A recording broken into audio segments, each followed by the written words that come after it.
আসছিস তাহলে তাড়াতাড়ি আস বলছি। দেবো। আমাকে ডাকছিস কি জন্য?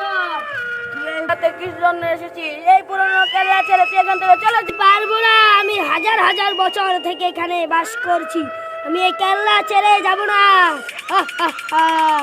তুই এখান থেকে যাইতে হবে, না হলে তোকে এখানে আমি বন্ধ করে পুড়িয়ে ফেলবো। তুই পারলে আমাকে পুড়িয়ে দেখা। তুই আমার কিছুই করতে পারবি না, গায়ে হয়ে যাবো গা, তুই আমাকে দেখতে পারবি না। তাই নাকি? তুই এখান থেকে চলে যাবি, দেখ আমি তোকে কিভাবে বন্দি করি। না, তুই এই কাজ করিস না। তুই আরো আমাকে 4-5 বার আটকে দিয়েছিস। তুই এখান থেকে যাবি না, তোকে আমি এই হাড্ডিতে বন্দি করে ফেলবো। তুই যা বলবি আমি তাই করবো, তুই আমাকে তবু আড্ডিতে বন্দি করিস না। তো সব শক্তি আমি নিতেছি গা। তুই না না না, এই কাজ করিস না।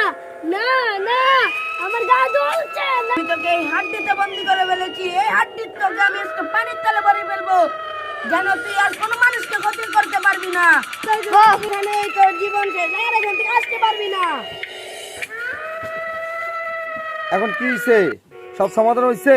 জি, আমাদের এই পুরো কেল্লাটা এখন, এই কেল্লাটা আপনারা পরিষ্কার করতে পারবেন, নিরাপদ আছে, আপনারা এখানে থাকতে পারবেন, বসবাস করতে পারবেন, কেউ আপনাদেরকে জ্বালাতে পারবে না। আপনার জন্য আমাদের কেল্লাটা ফিরে দিলেন। ধন্যবাদ। আমার কাছে তো লাল্লু খাওয়া আছে, এর লেগে তোমরা নিরাপদ হয়েছে। যাই হোক, ভাগ্যেশ আমার কাছে আসছো দেখেই জিনিসটা নিরাপদ হয়েছে।